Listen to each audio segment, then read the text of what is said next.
inona zany lazain'ny baiboly momba ny fanambadiana? Voalohany indrindra zany araky ny tao amin'ny bokin'ny Genesis 2:5-20, dia zao no lazain'Andriamanitra hoe noho izany lehilahy ozy izy dia andao ny rainy sy ny reniny ka hikambana ny vadiny dia ho nofo iray ihany ireo. Ny fanambadiana zany dia zavatra masina nomanin'Andriamanitra. Andriamanitra nametraka ny fanambadiana zany dia ao anatin'ny fanambadiana zany nampiraisin'Andriamanitra ny olona roa, dia lehilahy sy vehivavy fa tsy voatery araky ny lamaody izay misy aty indrindra aty amin'ny tany mandroso misy atsika hoe lehilahy sy lehilahy na vehivavy sy vehivavy, fa lehilahy sy vehivavy zany nataon'Andriamanitra dia izay moa ny tenin'Andriamanitra hoe mameloko ny tany. Zany hoe adidy masina mipetraka amintsika koa zany le hoe miteraka sy mameno tany. Izay ny sitrapon'Andriamanitra zany dia io fanambadiana naorin'Andriamanitra zany manambara firaisana ara-panahy zany hoe tsy nofo ray ihany hoe ara-nofo tonga nofo roa, raha izy roa, iny no mora indrindra fa le nofo le firaisana zany ara-panahy dia araky ny ataontsika hoe ny âme koa zany izay tsy hitako loatra izay andikana azy amin'ny teny gasy fa le hoe fanahy, esprit, âme et corps, ira ihany izy roa. Le nofo izany vita ihany iny angamba fa le eo amin'le âme no tena enjana be zany le hoe mba ho iray ihany izy roa. Eo no mahatonga ny olona mifanditra zany sy miady ao anatin'ny tokantrano.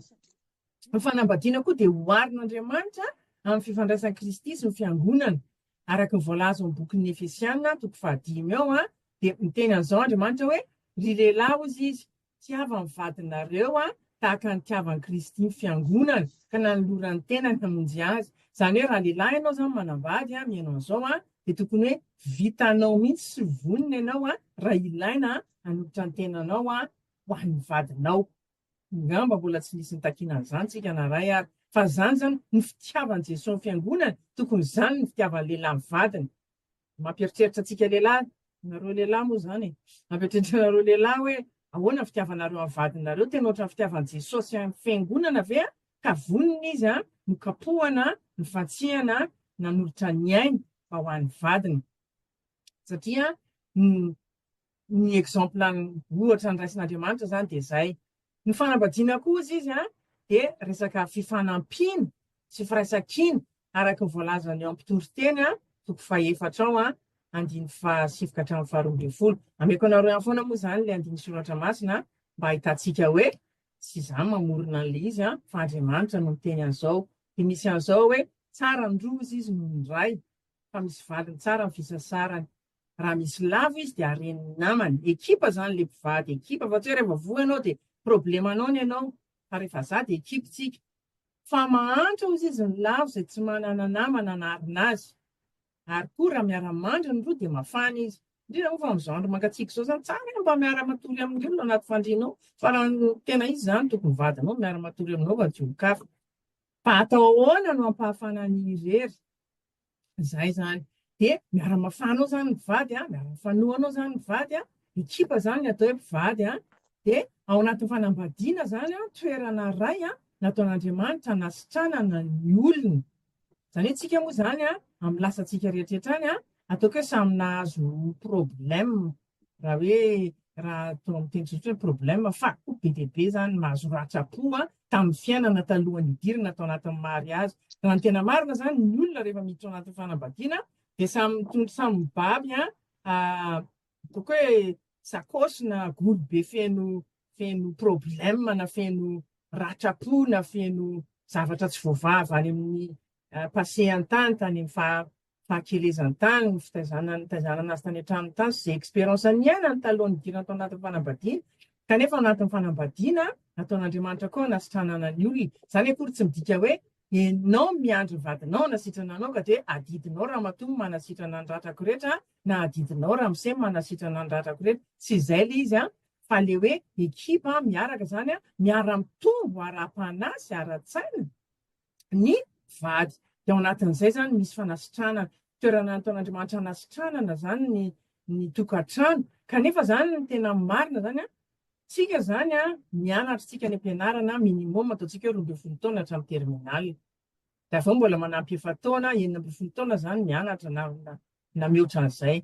Zany hoe mianatra foana tsika resaka fahaizana hoe hitady asa rehefa vita fianarako dia hiasa. Fanambadiana ohatran'ny tsy misy fianarana be fa dia hoe tombé amoureuse dia mivady. Mieritreritra le tanora fa rehefa mafanafana be le fitiavana dia ety an'izay foana io tokantrano io. Ny fitiavana le mafanafana fo be, le émotion be dia be iny zany atao hoe fitiavana raha fitiavan'ny tanora tsy ampy ny tazonana tokantrano. Ny zavatra mitranga manko mampalahelo rehefa tena dinihana ny taux de divorce na fisarahana ao amin'ny atao hoe kristiana na fiangonana dia mitovy an'izao tontolo izao ihany dia 500 isan-jato. Izany hoe finalement le olona mivady tsy naharitra. Asa na mivady 2 taona na 5 taona na 10 taona. Ny sasany ary mivady 30 taona vao misaraka mahafakaleo be. Satria maniny tsisy an'le firaisan-tsaina, tsisy an'le ohatrany hoe complicité na le maha ekipa intsony dia makaleo be fotsiny. Fa le émotion, le ohatra mafanafana be amin'ny voaloha, tsy ariko izay ahitako azy androany raha pitsy roviana indray ny hitako le malalaka. Iny re olona vetivety iny dia ritra iny rehefa tsy mahay mifanara-tsaina ao anatin'ny tokantrano. Araka ny tenenin'le namako izay hoe hitako tsara zareo manko tamin'ny vao mivady niara-nianatra izay dia vao vita ny fianarana tsy andrin'izy roa izay mivadiany dia raha vao mba ohatrany hoe tafaraka izany izay mbaka mpianatra izy roa afaka malala dia voka voaloha dia malala. Nohon'ny taty aoriana efa mivady tsaka 20 taona taty aoriana nahita azy na sotro latsaka raha mampiady. Izay ny faran'le manambadiana satria efa manino efa mifankahita toetra ao dia indraindray koa tsika rehefa ao anatin'ny tokantrano ao rehefa samy zatra loatra, familier loatra dia tsy dia misy fifanajana loatra intsony. Ohatran'ilay tamin'ny voalohany ilay mbola ataontsika hoe mpiaraka izany entre guillemets angamba mifanajanaja, mifananany irina ny ataonao ina ny tianao sekely, tsy haiko izay fomba fiteny ry malala ry sery, tsy fantatro izay fomba fifampiatsoana tany fa indraindray zany tsika fa zatra familier loatra, zatra loatra rehefa teoriana dia tsy ao intsony izay ohatrany hoe mba misy an'le zavatra mba mamikely ireny tsy dia ao loatra. Ary ao anatin'le hoe mifanasitrana mivady tsy hoe ianao zany manantena fa dia tena miantehatra amin'ity vadiko ity fa dia adidinao no manasitrana anahy. Fa raha manantena izay tsika dia diso fanantenana satria misy olona zany miteny hoe nanambadiako satria mila fitiavana.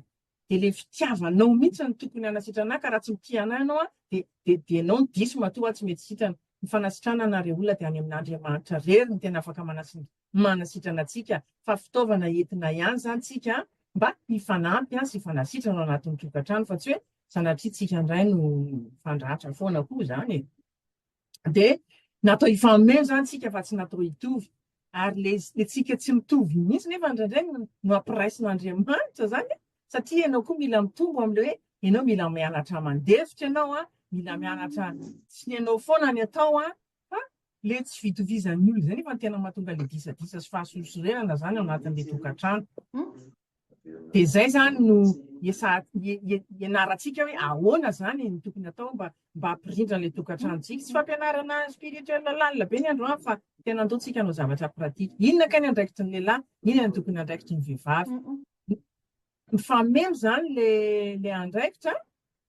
Ny andraikitry ny lehilahy zany andraso jerevantsika foana ny tenin'Andriamanitra. Raha misy olona misokatra micro azafady mba verifiena kely ity. Ny andraikitry ny lehilahy zany dia izao ny Efesianina 5:7-7 izy dia miteny hoe lehilahy no lohany vavy tahaka ny Kristy no lohany fiangonana.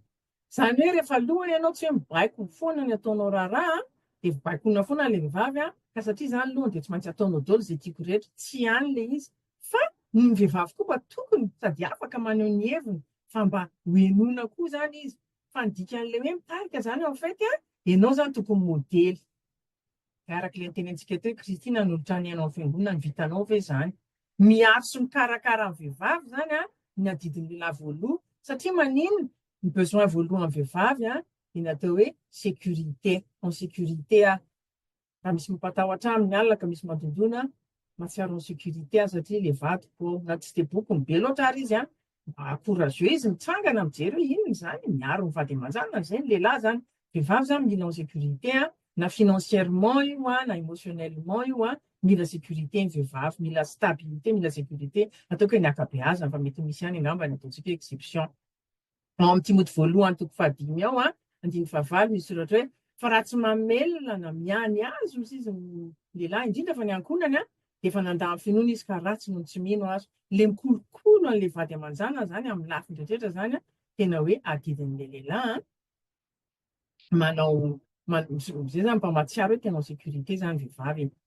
De nao amin'ny petera voalohany toko fahatelo andimy fahafito koa zany miteny an'izao ny baiboly hoe ary toy izany koa nareo lehilahy ozy izy miarahamy toetra aminy araka ny marina manaja ny vavy tahaka mety atao amin'ny fanaka malemilemy kokoa sady mpiara-mandova amin'ny fahasoavany fiainana. Zany hoe de mba tsy voasakina izy ny fivavahanareo, mialatsiny amin'izay lehilahy miheno aloha fa io ny tenin'Andriamanitra hoe mba tsy voasakina amin'ny fivavahanareo de ajao tiavo ary enoy vadinareo.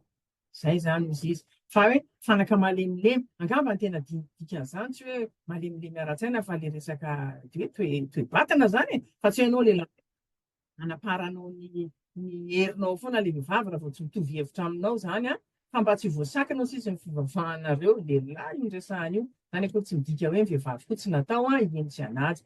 Fa voalohany indrindra zany andraikitry ny lehilahy de miaro sy miany ankonany mba amin'izay zany mahatsiaro hoe en sécurité ny vehivavy. Zay ny teny ilain'ny vehivavy voalohany. Ny lehilahy indray zany inona ny ilain'ny lehilahy zany?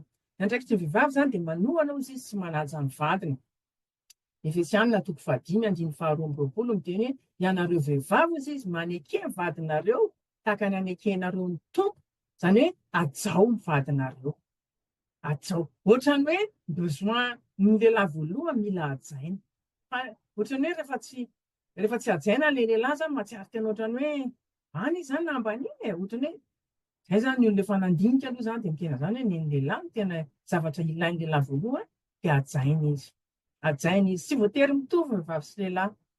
Fa ninona zany raha manambady ianao de io ny vadiny men'Andriamanitra anao. Raha sanatria ka tsy vadiny men'Andriamanitra anao raha fa ianao no mifidy azy de efa lasa adidinao manao zay mampety ny mariazinao satria efa nanambady azy ianao efa lasa sitrapon'Andriamanitra zany zao ny tokantranonao de zay zany ny lehilahy hoe ajaina zany ny tena ohatrany tiany lehilahy voalohany zay ny tena tedaviny zany. Asa mety diso raha misy raha diso de soraty eo amin'le chat hoe diso ianao ry anitra hoe fa tsy zany nenay lehilahy fa zavatra hafa tsy fantatra. Fa amin'ny ankapobeny zany zay ny tena tedaviny lehilahy hoe ajaina izy zany.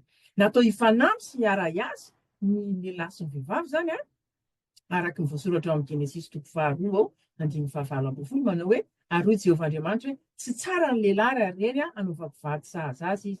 Hainareo tsara moa le hoe nalefa teo anoloany Adama daholo ny biby rehetra fa tsy nahita namana sahaza azy izy. Iny afaka andresadresaka tamin'ny liona izy na ny saka na ny omby na ny soavaly fa angamba tsy nahafa-po daholo toy izy Andriamanitra ohatrany mila namana ihany ty lehilahy ty andraso izy anaovako. De nalaina ny taolatezany atsika tsara moa tena anaovana ny Eva zany. De natao hanampy zany ny vehivavy, natao hanampy ny lehilahy. Zany akory tsy midika hoe ny olona rehetra tsy natao hanambady daholo na lehilahy na vehivavy fa ohatrany tsara ihany izy Andriamanitra raha namany ty lehilahy ty de natao hanampy zany le vehivavy hanampy an'le lehilahy amin'ny zavatra rehetra moa zany io. Ary koa ny vehivavy zany hainareo tsara le amin'le ohabolana toko 1:30. Raha vehivavy ianao ka tsy mahalala hoe inona zay de tsara ihany vakiana le izy fa ao amin'ny ohabolana toko 1:30 de milaza ohatrany hoe inona ny atao hoe vehivavy modely araka an'Andriamanitra de mitandrina tsara ny ankohonany ary tsy homana amin'ny mofo fahalainana ozy izy de tena hoe vehivavy mahateo tia vehivavy mikarakara ny ankohonany ary miasa ary le vehivavy zany tena hoe na ny zanany na ny vadiny na ny mpanompony zany de samy afa-po daholo satria le vehivavy sady tsy kamo fo maraina izy de miasa de mikarakara ny tokantranony izy de araky ny fiteny malagasy moa hoe sanatria tsy lasa fosa vao mifafantrano ny vehivavy fa vehivavy zany natao karakara ny tokantrano amin'izao fotoan'izao moa zany ny ankabeazan'ny vehivavy koa de efa miasa de mba mampidi-bola koa izy fa tsy hoe miasa ao an-tokantrano ihany. Raha fitinina zany lehilahy sy ny vehivavy tokony mifanaja, tokony mifanampy, mifankatia de araky ny fahalemem-panahy araky ny voalaza amin'ny Efesianina toko 5:3-7 hoe na de zany azo izy samy tia ny vadiny tahaka ny tenany ianareo lehilahy rehetra ary aoka ny vavy hanaja ny lahy. Lehilahy zany tokony tena tia ny vehivavy ary ny vehivavy manaja ny lahy. Maninona moa le vehivavy ny tsy hanaja ny lehilahy raha mampiseho fitiavana foana le lehilahy fa tsy midarodaro. Rehefa mifanaja ny vady de mahay mifankatia. Misy ataontsika hoe torohevitra zany azoko zaraina aminareo moa zany efa Izy fananambady mihoatra ny 5 taona angamba dia fatao hoe manatraikefa amin'ilay fanambadiana, fa torohevitra vitsivitsy izay araka ny baiboly ihany koa izany no zaraina amintsika. Dia voalohany indrindra aloha dia izao, Andriamanitra foana no natao ivo fanambadiana, dia amin'izay tsy mivoana ilay tokantrano fa mandeha araka ny sitrapon'Andriamanitra. Jesosy izany eo ampovoany, izany hoe rehefa manao fanekena ianao amin'ny fanambadiana, manao voady ianao amin'ny alitara, tadidrio fa Jesosy ny teo ampovoany raha na masinina tany am-piangonana amin'ny fanambadianao, izay no tokony izy aloha izany araka ny voavokaitsika tsara moa amin'ny Matthieu 5:17 hoe katsao ny fanjakan'Andriamanitra sy ny fahamarinany dia ataon'Andriamanitra daholo sy rehetra ilainao amin'ny fiainanao sy mety izany ny mpivady koa izany faharoa manaraka izany efa mifanakalo hevitra, tsy voatery isin-doatra foana fa mba mianatra izany mifanakalo hevitra mpitiavana, ary rehefa tsy mitovy hevitra ireo olona tsy voatery hiady fa miobolana toko 5:12 miteny hoe fahamaliana moro izy dia mampianana fahatezerana mafy fa ny teny marary mahatonga fahasosorana. Manahoana moa indraindray rehefa ilay miady hevitra dia rehefa tsy mitovy hevitra dia tezitra. Dia ny tsikenao foana ny hevitra fa maninona tsy maintsy hitovy hevitra. Izay maha-olombelona antsika. Afaka mifanaraka tsika fa tsy mitovy hevitra. Fa tsy voatery miady. Tsy ilaina foana manana ny teny farany. Misy olona dia tsy maintsy izy manana ny teny farany. Ohatran'ny mararirary foana io foana io rehefa tsy manana ny teny farany izy. Kanefa ianao manana ny teny farany ve ny tena tombontsoa ho an'ilay fifandraisanao sy ny vadinao sy ny tokantranonao, sa ilay mba mampisy fiadanana. Raha manana ny teny farany ianao midika izany fa sorena indray ilay anankiray izany.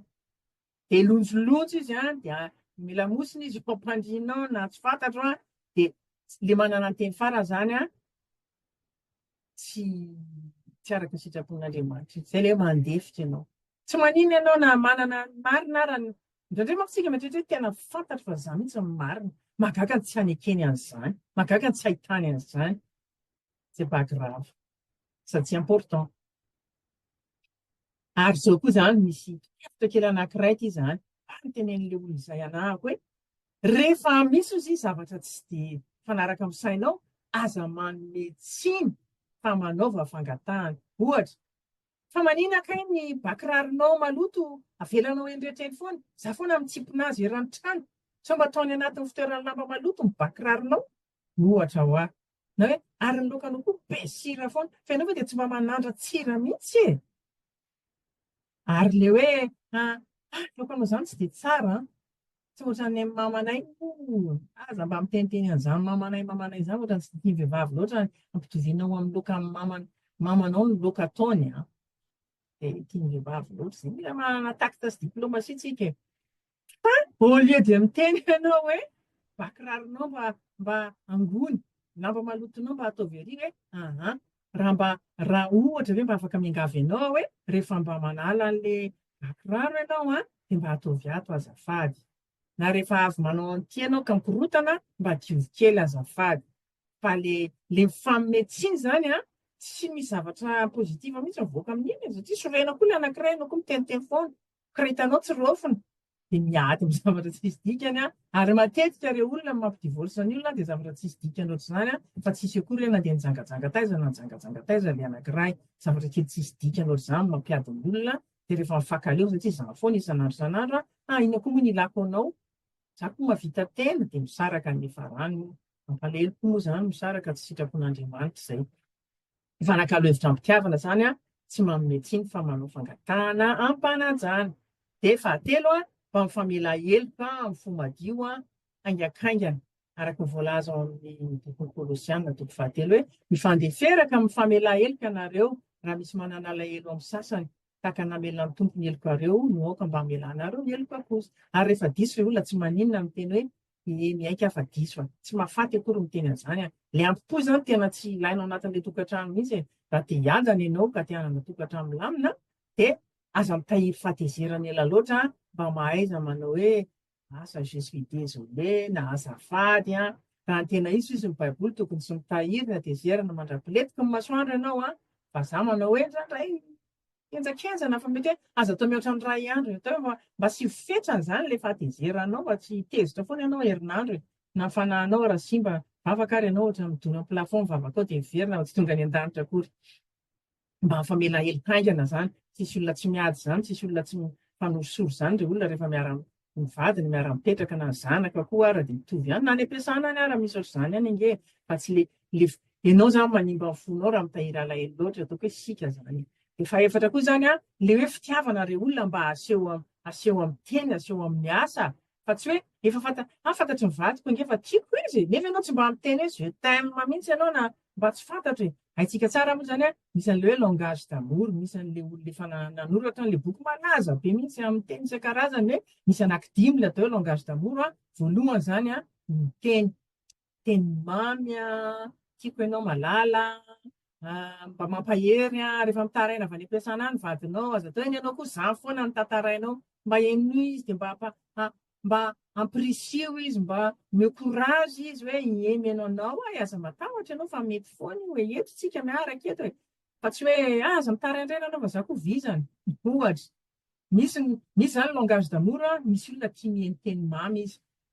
Le langage d'amour anankiray faharoa, misy olona tena tia mihitsy amena cadeau, tsy voatery mividy zavatra lafo be na tizona rose-ray entinao nody na mba pakena chocolat ray na tsy fantatro izay mba zavatra tian'le vadinao de zany koa mba preuve d'amour zany. Misy indray le langage le troisième langage d'amour le hoe toucher physique, mba tiana hoe sakambininy izy na atao bisou kely izy na atao câlin, misy tia massage, raha misy mba matetika moa vehivavy moa zany tia massage. Raha mba tia massage ny vadinao mba ataovy an'izany izy rehefa mba mila an'izany. De langage d'amour faefatra zany le hoe service, hoe manao raharaha. Misy olona zay ny anazy mifaneho ny fitiavany, hoe manao raharaha izy, manampy anao izy hoe inona ny ampiko asa tokony anjaranao manao sakafo ary fotrany efa reraka ianao, manao service ny anazy, atery koa izy ianao, zany mitony hoe langage d'amour-ny de misy indray ny fahadimy zany hoe atao hoe moment de qualité zany hoe mba tiany zany mba misy fotoana amin'ny teny gasy hoe kalitao moa zany misy fotoana iarahanao amin'ny vadinao zany mba hoe ianao sy izy irery ohatra mba misy fotoana zany na mivoaka kely mba mandeha restaurant nareo na mba miresaka. Ny vehivavy moa zany tena tia miresaka de vehivavy moa zany mba tsara mba enony izy rehefa tia hiresaka fa iny koa mba manamaivana anazy zany. Le indraindray matetika langage d'amour-tsika ny ataontsika amin'ny olona zay tiantsika fa tsy zay tiany. De raha tsy fantatra zany inona ny langage d'amour ny vadinao de mba fantaro manomboka androany hoe inona kay mba langage d'amour ny vadiko ty de zay ny ataonao fa tsy hoe cadeau foana ny amenao azy nefa tsy lainy akory zany. Fa mety hoe mba sakambininy izy, mba anaovana teny mamy tsy fantatro. Resaony ianareo roa hoe inona ny langage d'amour vadinao raha mbola tsy hainao hoe inona. Zay zany hoe mba mila miaraka zany ny vady, mba manana fotoana rery koa zany ny vady, fa tsy hoe miasa foana de avy eo ny ankizy de tsy fantatro hoe tsy mba misy hoe nareo roa rery mba tsy fantatro hoe mba miresaka, mba mandeha restaurant nareo na manao promenade mitsangatsangana, tsy fantatro mba ilaina zany mba misy fotoana kely hoe amin'ny vady zany. Fa hoe na izany raha aza manantena mihoatra ny tokony misy ka de hoe manomboko zao zany de efa fantatrao zany raha matoa fa ny langage d'amour de cadeau ka de isaky ny 2 andro ianao zany tokony manao cadeau anahy. Ary ianao zany tokony mihaino foana ianao adiny iray isan'andro satria za zany tena le olona mihaino no tena tiako. Tsy hoe tsika zany tokony tsy mieritreritra ny hoe inona ny tokony ataon'le anankiray amintsika, fa tsika ny tokony mba mandinika zany inona mba afaka ataontsika amin'ny vaditsika zany. De raha ohatra koa ireo olona tsy mety ny tokantrano tsy mamenatra ireo olona mangataka fanampiana na andeha any amin'ny professionnel ianao na manana olona azo tokisana ianao mba angalanao conseil fa tsy olona koa hitantaranao problemanao de tantaran'izany any amin'ny olona rehetrrehetra zany. Fa ilaina zany raha ohatra moa zany hoe manana tsisy maharatsy mandeha any amin'ny thérapeute tsisy mamenatra mihitsy zany matetika moa tsika hoe malagasy tsy de mandeha amin'izany angamba fa tsisy maharatsy an'izany satria olona efa formena koa reny mahay manao conseil zany ho an'ny couple zany na raha ohatra ianao mba manana olona tokisana ara-panahy fa tsara ihany mba olona mba manana fanan'Andriamanitra mba afaka manome anao conseil manoro hevitra anao ary olona mba mitazona an'le hoe confidentiel zany le zavatra. Famaranana zany de zao hoe fanambadiana zany de fanomezana masina avy amin'Andriamanitra natao hanomezana voninahitra azy ahatonga ny mpivady mba hiara-miaina ampitiavana sy ampiadanana. Na zany raha tokony tadintsika fa Andriamanitra ihany no afaka mameno banga sy manasitrana amin'ny fiainantsika fa tsy hoe vadinao no tena zainy ny adidin'ny vadinao manomboka androany de manao zay mety rehetra aminao tsy an'le izy zany fa raha ohatra manaraka an'le hoe sitrapon'Andriamanitra tsika naraka ny baiboly de tokony mihaino tsara tsikelikely ny tokantrano de mba miena zany oa mba miena raha isaky ny 3 andro mba miady nareo taloha mba ohatriny hoe mba miena iny zany indray isan-kerinandro rehefa kelikely indraisam-bolana rehefa kelikely indraisan-taona rehefa kelikely mety tsisy tsony. De zao zany tiako atao ohatrany hoe fampiarana zany. Fampiarana zany ameko ohatrany hoe zavatra kely ohatretina zany ianao de andefa fikira kely fotsiny vetivety any de amarantsika fa tsy ataontsika lava be ny fotoana. Raha ohatra ianao zany mbola zatovo mitady vady de mba tiako eritreretinao hoe inona kay valeur na qualité mba tediavinao amin'ny olona ho vadianao fa tsy afaka tsy hanambady n'importe qui koa.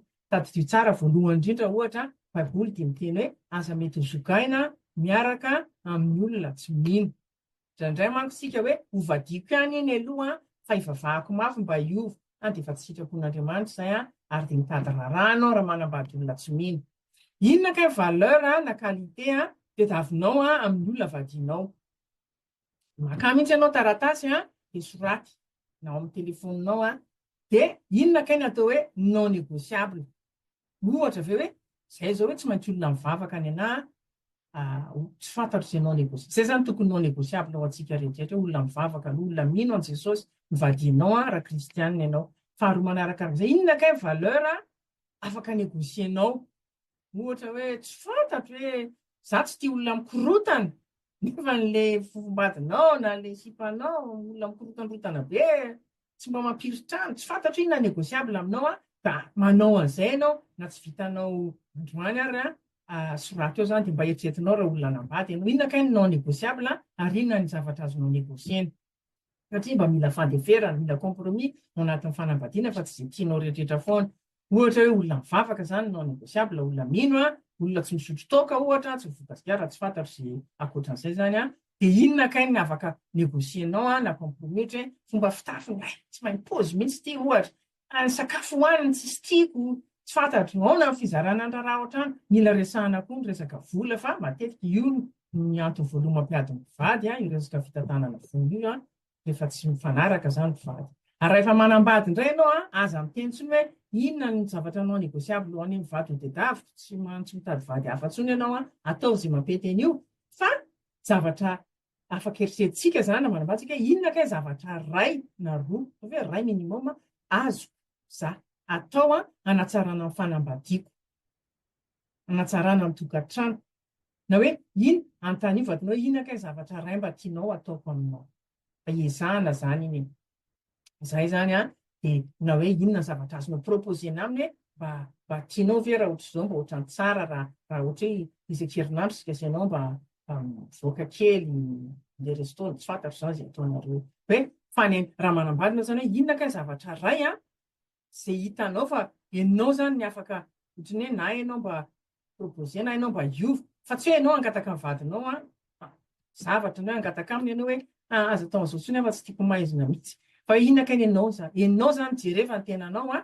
inona kay zavatra mba azonao atao hanatsarana ny tokantranonao.